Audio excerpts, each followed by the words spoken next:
There's so many things that you need in this sport, right? You have to buy the cleats, you got to buy the helmet, buy the glove, buy the bat. And, you know, for softball, with there being so many add-ons, I can see how so many athletes feel as if they're not just able to keep up.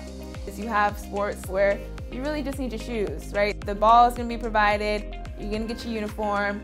For other young athletes that maybe don't have that money, it can be a deterrent into getting into the sport.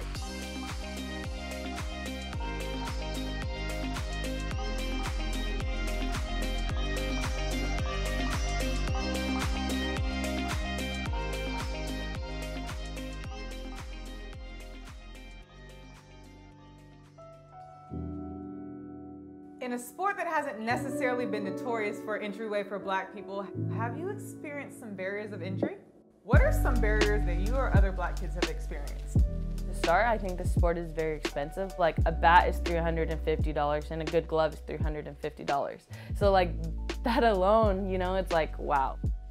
Just the bat and the glove, right? It's so expensive. I remember like, yes, I got 2 new bats, but like not knowing that like my dad got them from a garage sale. You know, the barrier to entry in terms of like just competing with like, oh, this girl has that, oh, this girl has that, and you not having much might be like, you know, and a parent doesn't even want to feel like they can't provide for their kids.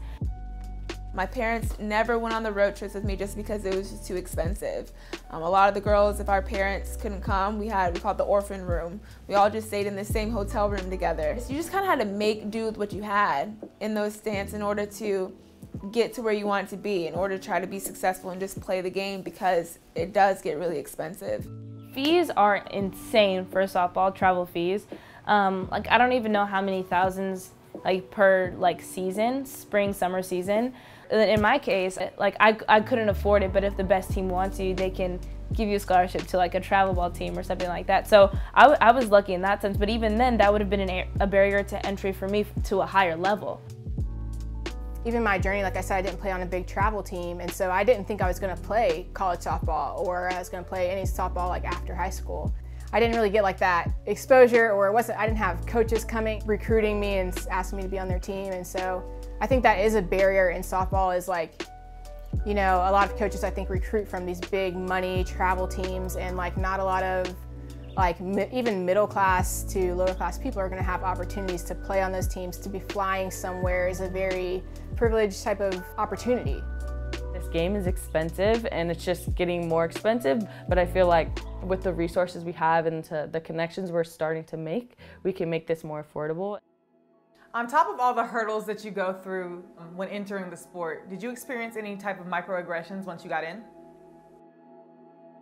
For me, I did not look like the rest of my teammates in most of the settings that I was in. I did receive a lot of microaggressions, a lot of subtle racism, and I think that the conversations that I've had, even this year alone, has kind of brought back a lot of the memories that I think I just pushed down into the back of my brain, into my soul, because it was so normalized.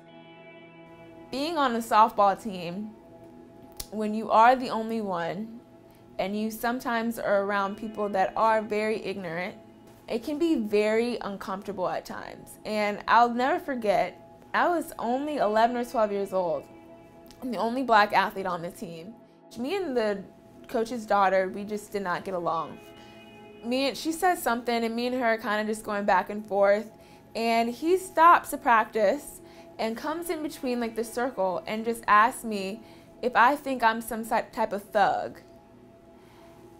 I just remember the instant feel. I think there's some things you never forget in your life, and I remember the feeling when he said that to me, because I'm 11 years old and I don't know if I'm really at the point where I understand the gravity of what he was saying and really what was behind what he was saying, but I understood and I felt like it was wrong. And I just remember feeling very small in that moment.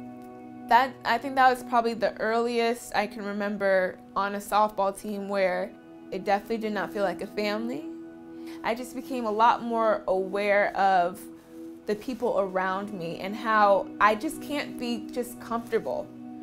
Ooh, you know, and I'd never really thought about how like sad that is to think about, where you kind of hit a moment in your life where you lose that innocence in a sense, right? You lose the factor of I'm just out playing. These are my friends. I'm just doing what I want to do, loving life, not really concerned or worried about the fact that I'm Black and having to make sure I'm around the right people that are okay with me being Black.